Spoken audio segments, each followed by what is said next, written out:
Um, Hi, everyone. My name is Stella Sanchez. I'm really excited to speak with you all today. I've been sick recently, so I apologize for how my voice sounds, but I hope you'll bear with me. Um, this presentation will discuss linguistic discrimination in academic publishing and how it might be subverted by various changes in editing policies and business practices. So you can go ahead to the next slide, John. So I wonder how many of us have experienced exactly this conversation or something very similar. I think most of us have been this child asking an adult, perhaps a parent or a teacher, for permission to step away and use the restroom, only to receive a sarcastic response for the use of can instead of may. A lot of us have probably even been the smug adult in this situation. And to my fellow editors, I know us, I know a lot of us are exactly this kind of righteous defender of the nuance of grammar and diction. But if we're being honest, does the adult in this situation actually not understand what this young person is asking? Based on context clues alone, it's fairly obvious that can I use the bathroom does not mean can you explain to me whether I'm biologically capable, or can you assess whether I have successfully learned to use the facilities properly? In quite a lot of cases, context clears up the ambiguity in phrasing and word choice. Yet, as a society, we cling to ideas of proper speech and grammar that demonstrate a serious disconnect with the ultimate purpose of language, which is simply to communicate ideas and be understood. We can go to the next slide. Thank you. So that was a silly example, but linguistic discrimination is defined most simply as when individuals are mistreated and or devalued based on their language use. Among professional linguists, there's a relatively firm consensus that there's no such thing as one language or one particular form within a single language being better than any other. Understanding this is critical to recognizing the subtle pervasiveness of linguistic discrimination all around us, not only within the nitty-gritty world of editors and publishers, but within the mainstream media and culture that we soak up every day. You can go ahead and go to the next one. Thank you. Now, standard language ideology is defined as a bias toward an abstracted, idealized, homogeneous spoken language, which is imposed and maintained by dominant block institutions and which names as its model the written language, but which is drawn primarily from the spoken language of the upper middle class.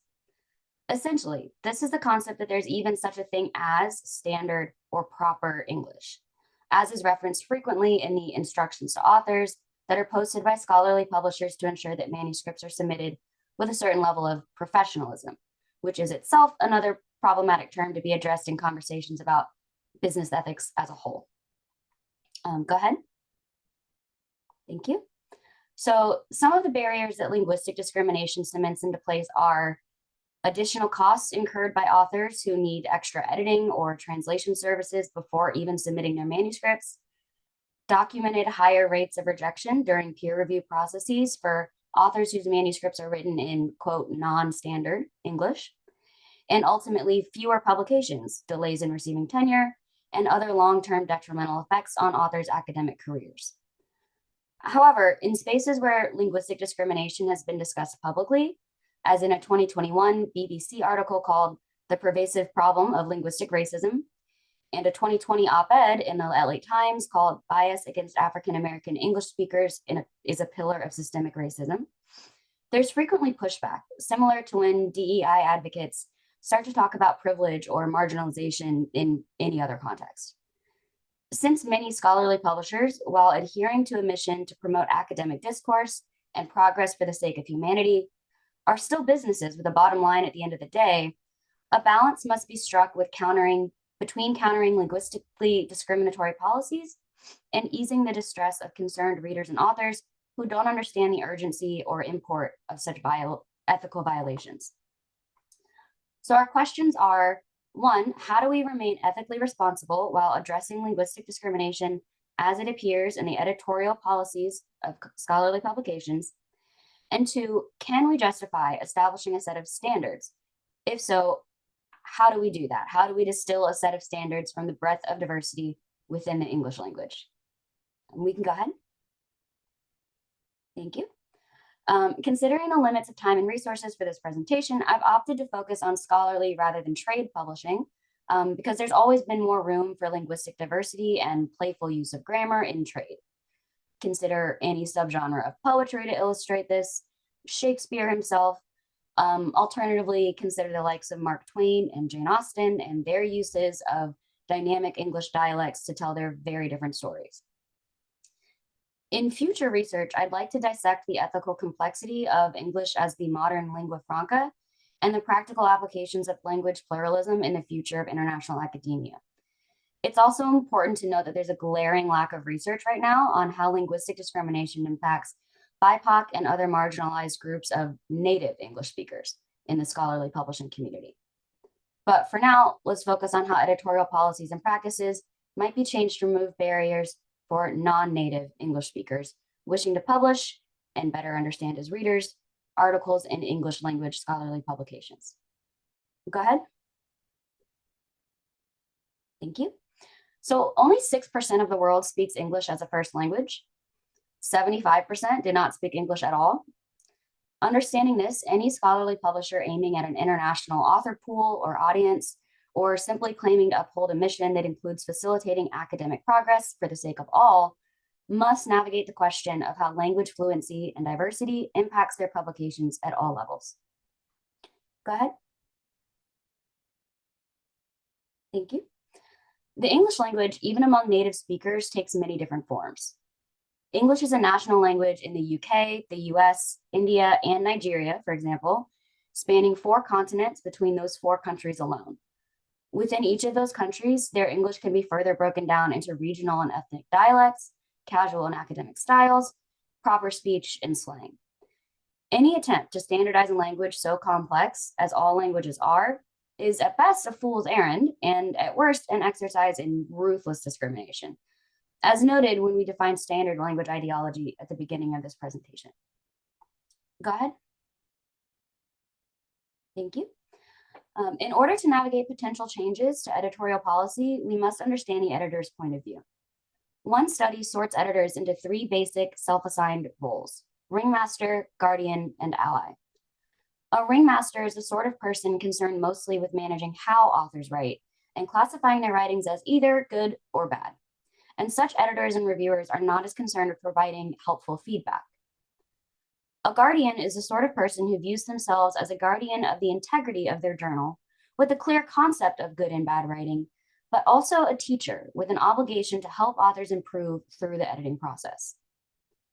An ally, however, is someone actively looking to elevate diverse voices within their field and bring more non-native speakers into the conversation. Another useful lens for our analysis of this issue is this diagram of language taxonomy, which shows some of the fundamental philosophies that scholarly publishers might adopt.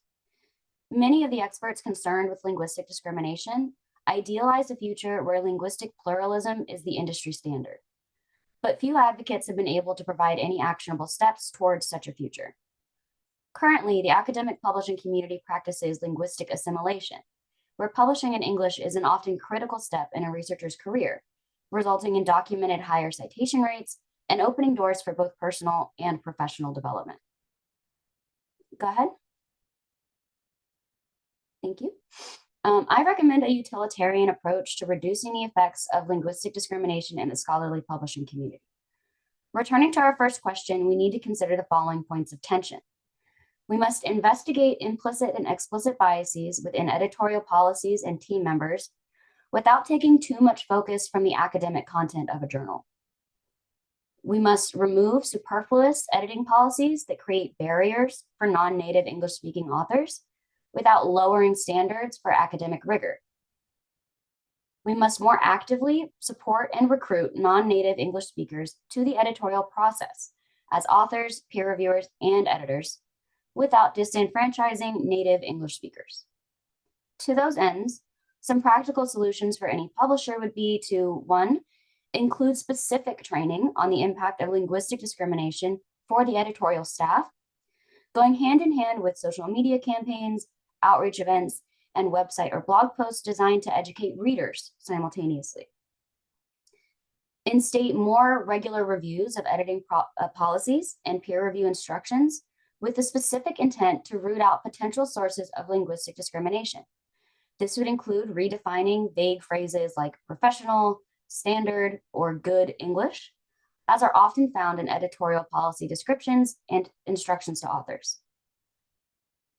Seek partnerships with foreign universities and/or private research groups to build relationships with non-native English-speaking researchers who might be interested in publishing articles in English or translating existing English articles into their local languages. The more efforts made toward diversity, equity, and inclusion at every level, internally and externally, the better. Go ahead. Thank you. Addressing our second question, the most essential consideration is the balance between ensuring successful communication to the widest possible audience while adjusting our assessment of potential audiences to include more marginalized groups, such as non-native speakers of English. We need our editorial policies to be as flexible as possible without sacrificing quality. Practical steps to be taken for this could include allowing alternative spellings, but keeping requirements for standardized units of measurement in STEM fields. Allowing alternative abbreviations, with the caveat that any abbreviation must be defined upon first use. Shifting budgets and mindsets to prioritize translations of any research published in English to as many other languages as possible, as quickly as possible, to not only widen the audience with access to the information, but also to reduce the influence and status of English as the main language of scholarly research. Reduce bias at the peer review level by ensuring that double-blind peer review is the industry standard, as well as changing instructions to peer reviewers to emphasize substance over style and focus on content before nitpicking at language use. To that same end, build an internal review process for editors to confirm that peer review feedback is actually constructive and based on content before it goes back to the authors. When financially possible, publishers should provide high-quality language editing services by content experts, ideally at no additional cost to authors. As an industry, we should be encouraging researchers who speak multiple languages to perform content area translation services as part of their own professional development, as an equivalent to participation in the community as a peer reviewer. Go ahead. Finally, I'd like to end on this quote. It is not helpful if the editors and publishers who are handling the paperwork, assigning reviewers, determining schedules, recruiting editorial boards, and ultimately making policy and article level decisions are not in fact representative or even cognizant of injustices that they perpetuate as biased people in a biased system. And there's one last slide. These are some additional resources that I found valuable when educating myself about this issue at large. And of course, there are references at the end. If you have any questions or comments, I would love to hear them. Thank you for listening.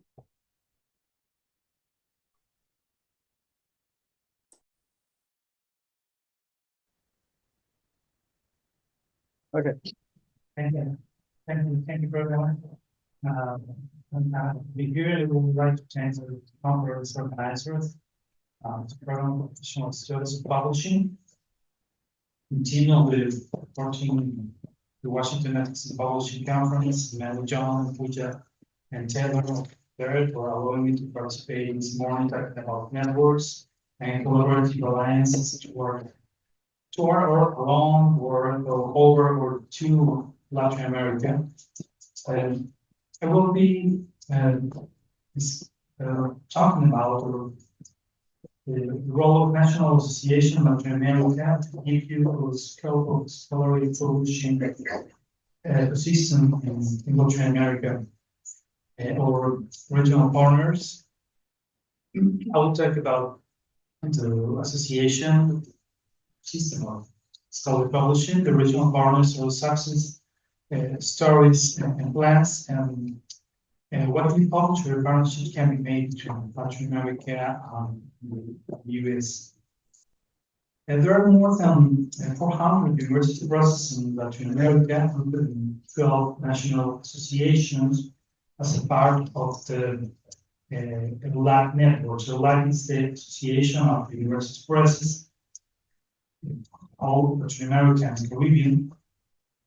And we have regional and thematic catalogs and including that association in Texto from Mexico, ASEU from Colombia, Peru, ABEU, Brazil, Reduch in Chile, and between other ones, which is the networks that bring together and support joint efforts of scholars. For further information of our initiatives and collaboration, including joint math catalogs, you can see visit the page of the WAC. We have catalogs by subject like environment, human life, history, gender, and now next catalogs of public health.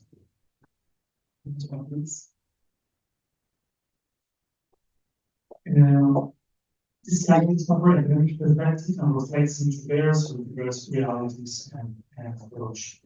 In the last year, we have been consolidating some strategic partnerships, mainly for distribution inside and outside of our countries. The issue of distribution problems within a country has historically posed a significant challenge in ensuring the accessibility of books to readers across borders. However, recent advances have begun to address this challenge, offering new avenues for overcoming geographical barriers to knowledge. Our collaborative partners include Veracruzana for the management of catalogs and metadata, as well as Librantida and Video Manager for the provisions of print-on-demand solutions. And excuse me if I don't detail the participation of some Latin America publishers in projects that you will know as Political News or JSTOR. Reduces the export taxes and transportation costs, in addition to the frequent changes in some protectionist policies, make it extremely challenging to move goods from one country to another in Latin America. In the past 7 years, in addition to the growth of open access and digital distribution, I'm showing you some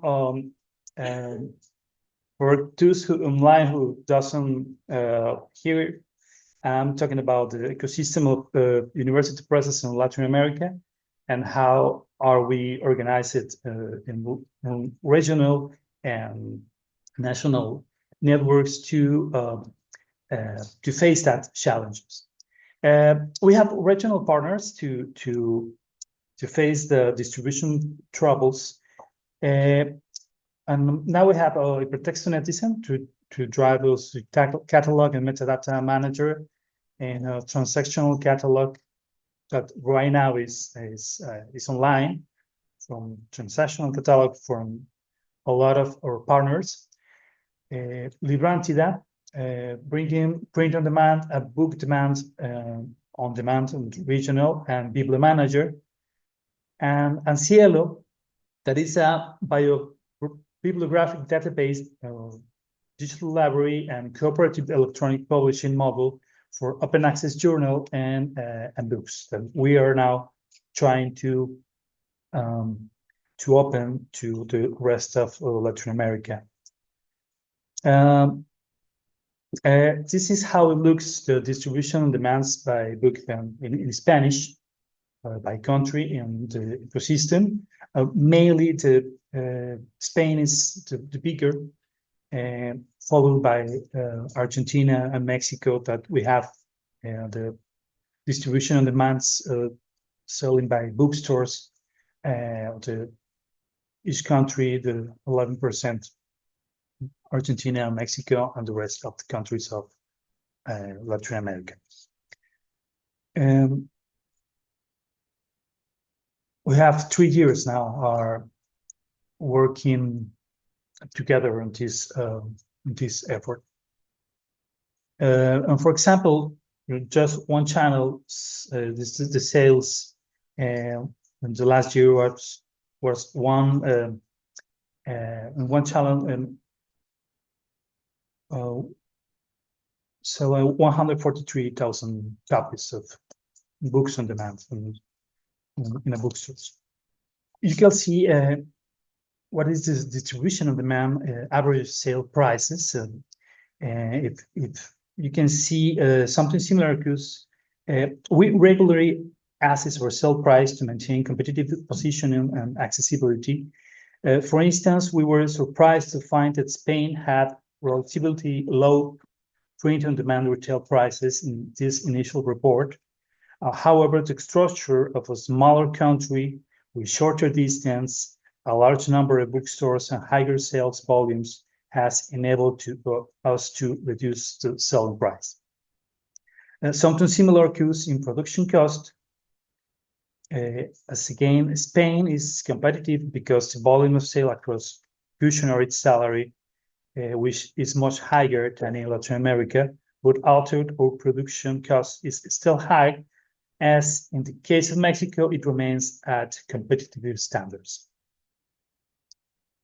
And for example, in Mexico, our print-on-demand sales are diversified across various genres, including fiction, health, fitness, children's books, art, humanities, lifestyle, business and economics, literature studies, social science, and biographies. However, it should be noted that the topic addresses by academic publishers, mainly humanities and social sciences, are one of the highest percentage in the rest of the region. There are significant numbers for university and academic publishing. And a final example of what is being worked on now is the initiative with Cielo Libros. Cielo is the scientific library online, a Brazilian project what emerged 25 years ago to give visibility and promote science in Portuguese and Spanish. And for 10 years, there had been a version for books, but it has not achieved the same momentum as the journals, mainly because the journal version involves a great deal with XML tagging work on the part of the editors and has been distributed through national links. So we have, for example, Cielo Chile, Cielo Argentina, Cielo Colombia, among others.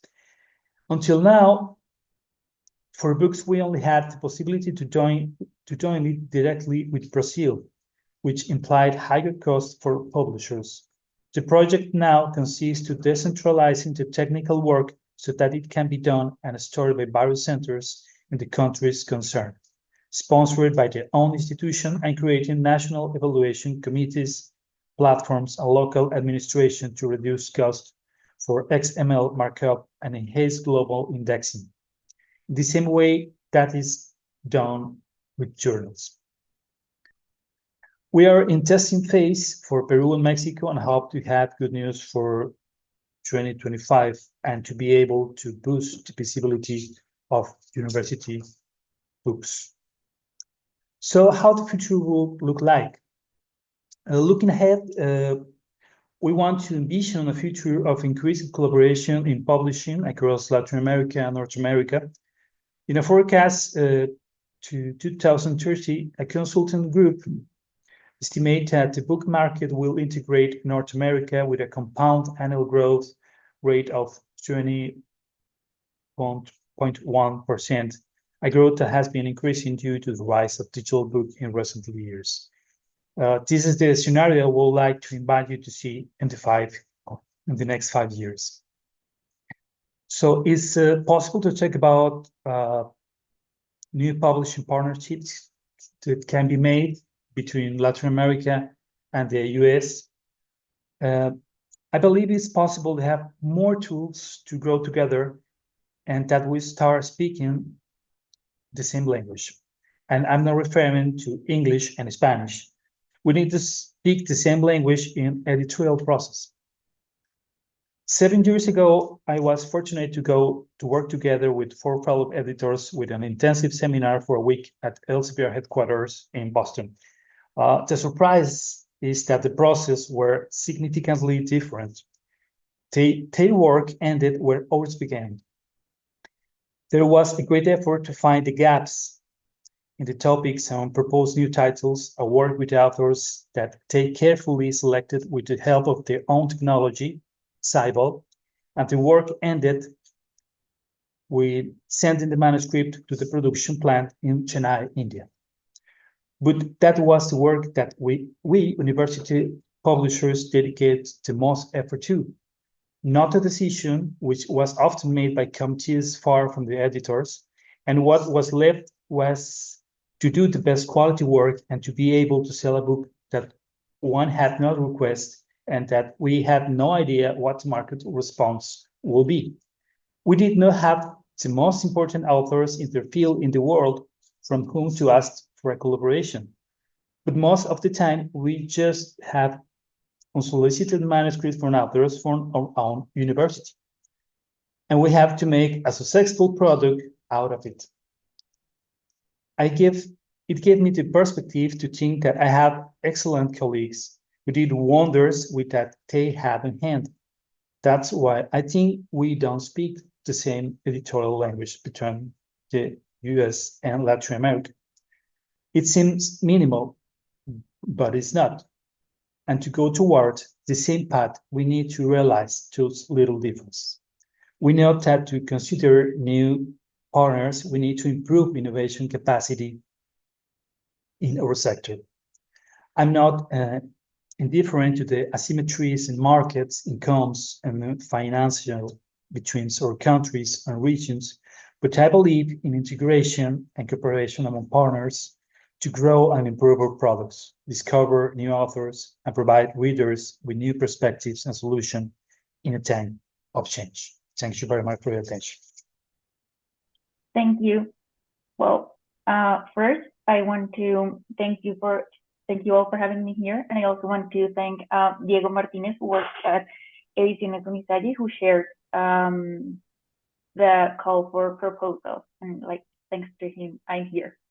Well, my name is Laura Rodríguez Mejía, and I'm going to be talking about publishing multilingual content from an academic publishing perspective. And I'm taking this perspective because it is mainly an academic journal, and in academic publishing, mainly journals, that original and translated texts are edited almost at the same time. And I divided today's presentation in 4 parts. So first, I will be discussing what I understand by sensibility in terms of translation and publishing, and I called the latter editorial sensibility. Then I will go over what editors and translators have in common. Then I'll go over some examples of some translations I worked with in academic journals. And I will end with some final remarks. So before I talk about translation and editorial sensitivity, I want to go over the dictionary definitions of sensitivity and sensibility. So sensitivity is defined as the quality or state of being sensitive, such as awareness of the needs and emotions of others. And sensibility is defined as mental responsiveness, discernment, and awareness. When I first wrote the proposal and prepared the slides, I was certain about the use of sensitivity because I was thinking more of the needs of the other being the text, and in a way, the reader of the target text. But now I feel more inclined to sensibility, as it also requires a lot of discernment and mental awareness of the text and the context. And I felt the need to choose one over the other, because in Spanish, my first language, we just have one word to refer to both English words, which is sensibilidad. And so the truth is that in English, we need both. And I found this conundrum very interesting because it shows what editors of multilingual content must go over in order to provide quality content. We can go to the next slide, please. Thank you. So as you can see in the slide, I wrote essentially the same words for translation and editorial sensibility. The difference is more in the order that how I see like sensitivity and sensibility work for translation and edition and publishing and editing a text. So for the purpose of this presentation, I'm going to state that translation starts with the text and then moves to the context. So in terms of the slide, that means that it starts with linguistic sensibility and it ends with like philosophical, cultural, and literary sensitivity. This, of course, is debatable as the process of translation moves from linguistic to literary and cultural sensitivity as the text requires it. And so in that order of ideas, and for the purpose of this presentation, translation, sensibility includes the ability to find correspondences between the original text language and the target text language. So undoubtedly, to do that, translators need to master both languages. I argue that to have such a mastery of a language requires or comes with a broad knowledge of the cultural, linguistic, and literary aspects of that language. And here I'm going to make a little parenthesis, taking from the first presentation, from Stella's presentation. And another, like, something to consider when publishing multilingual content is precisely the variety of Englishes in this case, and instead of Spanish and French that are into play. It means that we need to be aware of the target audience, and that has been mostly an issue in Latin America, because we're usually fighting Spanish, and by Spanish I mean Spain's translations, like translations that come from Spain, because they don't talk to us Latin American people. And even within Latin America, we have different dialects and different uses of Spanish that require some adaptation in some cases. And now back to the presentation. Then I talk about like editorial sensibility and sensitivity. And these publishers in general, they approach first the text as a whole, and then they move toward the linguistic aspects of the text. Then, of course, when you're looking at the text as a whole, you're reading it, and while you read it, you're looking at the words that are being used, the grammatical constructions, and in that sense, just as it happens with translation, it's not that it starts from one place and moves to the other, but it is like a continuum. But the emphasis, I believe, when it comes to like the editorial sensitivity, is really regarding like the relevance of the text in cultural, literary, and philosophical aspects. This, of course, is more towards like social sciences and literary text as a whole. When we're talking about academic journals in particular, because I have more experience with journals, we're also looking to the relevance of the content, so that it is scientifically appropriate is not the word, but that it is that it helps to advance science and the field of knowledge that that the text is going over.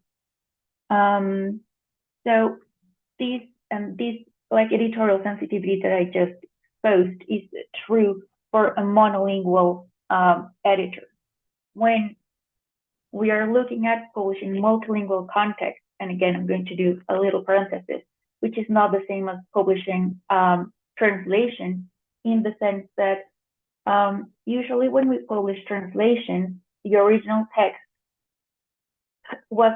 is already published. That means there is already like a standard version of that text, and that text has already been read by the original language readers.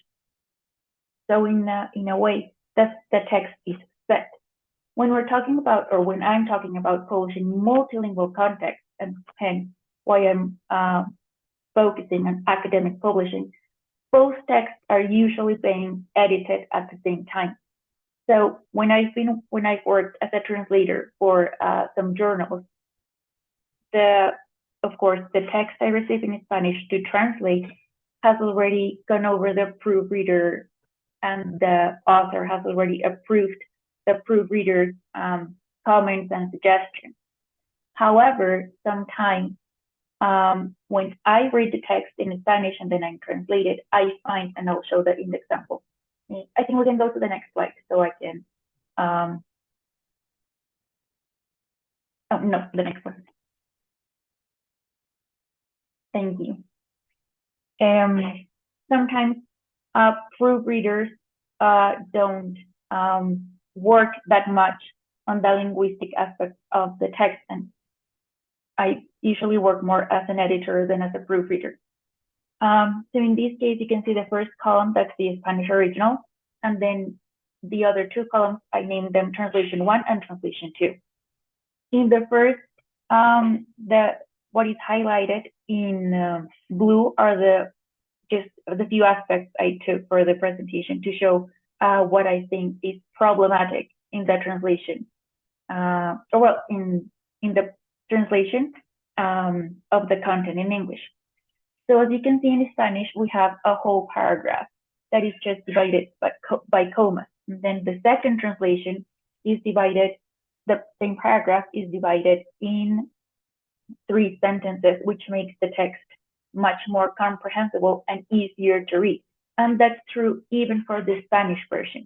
What I'm trying to say is that the second translation, although it wouldn't be considered a good translation because it modifies the original text, it's better, and it actually serves, and we can do the adjustments of the second translation to the text in Spanish to make it better even for the Spanish reader, so for the original reader. And this is something very important to keep in, and I'm sorry, I'm a little nervous, but I'm going to go back to what some of the things that Stella said. And at least for the universities I've been working on, we are really focusing on publishing multilingual content because we want to offer English quality content because we're focusing in English because of like what Stella already said. But also we are focusing on publishing in Spanish or in the researcher's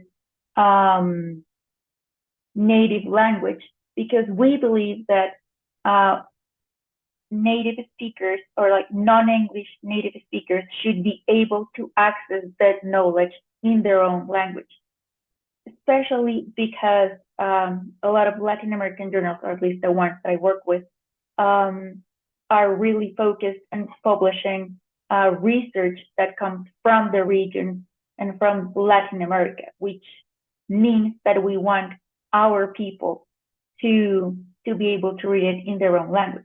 Now, the reason to publish it in English is to open the reach of this research to create research networks and to really expand knowledge and to make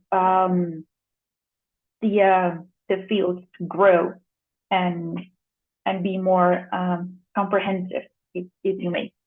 So having said that, I do believe that the editor of multilingual context must have an extensive knowledge of the language that she is going to publish in. And that means that she also needs to have a knowledge of the culture that is behind the language she is going to publish. And that also includes having like a cultural sensibility to the English variant, for example, that she's going to publish in, or in Spanish. And I'm going to wrap up with what English and editors have in common. And we can go to the next slide and the next one.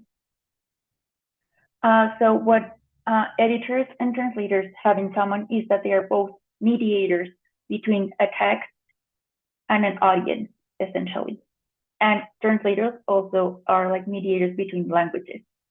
And this means, like for the editorial processes, that more steps need to be like included in order for the editor, the author, and the translator to better understand and to better create texts that respond to the target audience.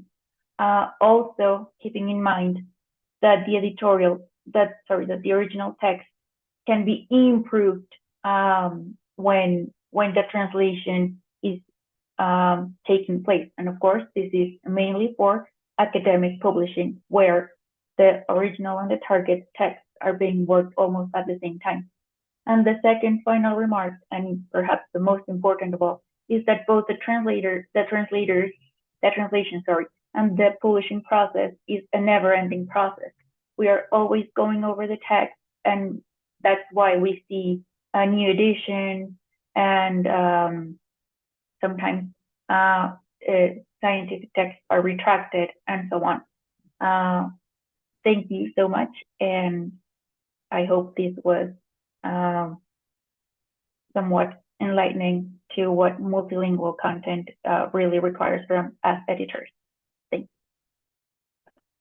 So I wanted to first thank our opening speakers, and of course thank John and Taylor for facilitating in this wonderful conference. Thank you, Stella, Edgar, and Laura. We do have one question from the Q&A, and I do want to announce this both to the team here on-site in DC and online. I have re-enabled chat, so I see that you are all chatting with one another and sharing your LinkedIn. Please do use this as an opportunity to network with one another, as well as to submit questions for our speakers. So here's a question inspired by the first two conversations. Inspired by the previous presentations, though, I think you would apply to all three. How does publishing and editing collaborations work with Latin American countries and Spain when it comes to different Spanish dialects?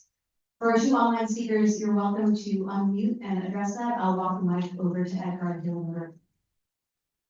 In Spain, there are a lot of language, and the dialects and the way to use Spanish in Latin America are different, but mainly in the academic and the scholarship and the scholarly publishing, we don't make so many difference. I think we have a Spanish standard. We understand that we don't have so many difference between countries. As say Laura talked about. I think in academic publishing mainly we understand each other. I found very interesting what Stella said about having a standard English, because in a way, academic Spanish, we can somehow talk about an academic Spanish, and that means that when I have proofread text from, for example, Cuban writers or Argentinian writers, they do understand that sometimes we do certain adjustments and we change certain words just to be sure that we that a wider audience of readers can understand. So we usually, we have a sort of standard way to refer to certain things, and is not that difficult to make that connection when it comes to academic writing mainly.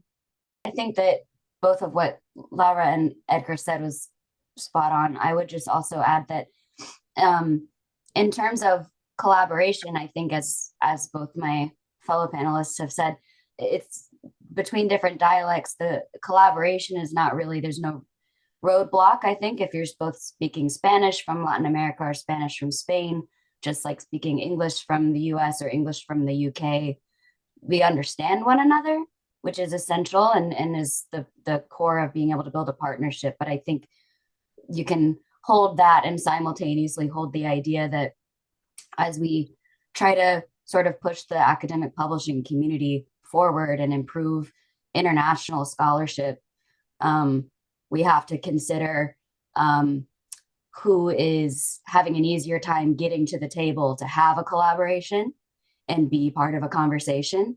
And if we can say consistently, as an example, that it's English speakers from the US and UK that are having an easier time getting a stage, you know, or Spanish speakers from Spain as an example, that we have to dive into that a little deeper and try to understand what we can do to level the playing field and make sure that if you speak Spanish from Cuba or Argentina, that doesn't make it harder for you to be successful in the academic community than if you spoke Spanish from Spain, as an example. Thank you. Do we have any questions here in the audience? Okay. Hi, my question is for the first presenter, Stella Sanchez. I'm curious about, you talked about how there are certain editorial processes already in place that have elements that have linguistic discrimination. And you're taking steps to try to eliminate those, to lower the barriers and for non-native speakers being published in English. But I'm wondering if you had any pushback with that from certain editors or publishing professionals that already have a certain way that are very used to and set in their ways with these editorial processes. Like, how are you navigating that? Sure. I think I heard you correctly. It was a little spotty, but I think you were asking how we address sort of people who have been in the editorial position for a long time and are sort of stuck in their way with standard English as a concept. I think that's what you're asking about. And I personally, I think the first and maybe to me obvious step is this is something that has to be discussed explicitly.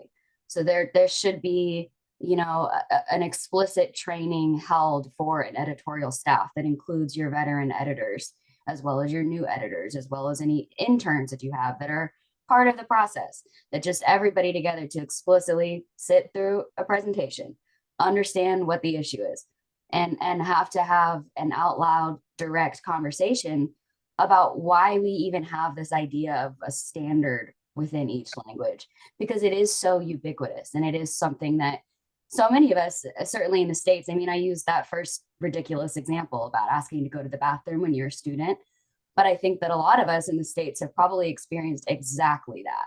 And it's meant to be silly and to kind of prod at people about the right way to speak, but it is such an ingrained concept. And I think because it is that, the only way to help shift the culture is to have a direct conversation about it.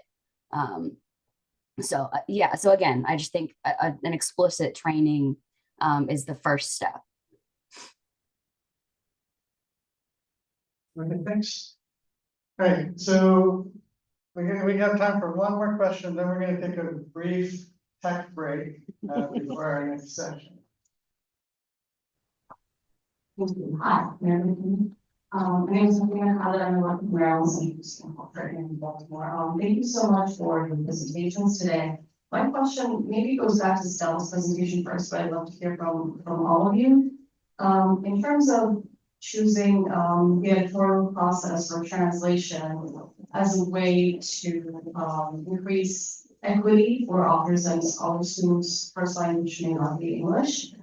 I love the suggestion of expert translation as a type of service that can be counted in the same way that peer review is for tenure and for academic advancements. So I think that's brilliant. My question is, do any of our panelists have thoughts on how to build that into the budget? Because I think Stella's presentation focused on building it into the budget from the standpoint of publishers. We need to invest in this. But I've also heard in some other discussions and other conversations that it should be the home institution of the researcher to support the researcher.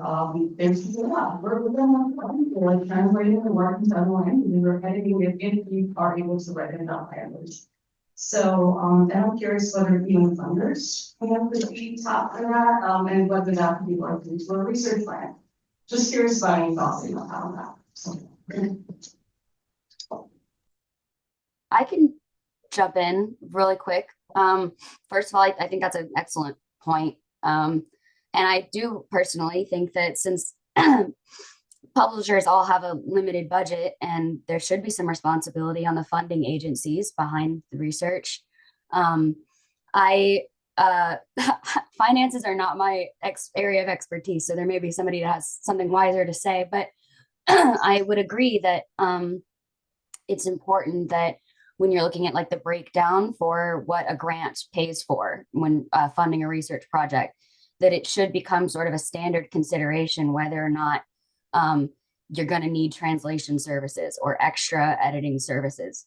I think that that should be part of the calculation when researchers are going out for grants for their research. And that might help take some of the weight out of just the publishers themselves having to extend access to those services. Those are my quick thoughts on that. For example, what research university press are doing right now with some other partnerships in Spain, they are published the book in Spanish. So my division is published in Spanish also. So 5 partnerships in Latin America, in Mexico, in Colombia to publish the researchers in Spanish. We are building new channels to open markets. The Spanish is a big market. You have in the United States almost the Spanish speakers that is the population of Spain. So the Spanish is big language, and in academic, mainly in the academic system, scholarly publishing there are not many. So literature, yes, maybe I can read. There are some slang words that I remember with some translations from the books, for example. From the Spanish from Spain, I can understand. We need a Mexican traduction of that slang words of that words. So, but in academic field, well. Okay, thanks. All right, I want to thank again Stella and Edgar and Laura, and thanks for being first. It's always difficult to be first, especially with some technical hurdles.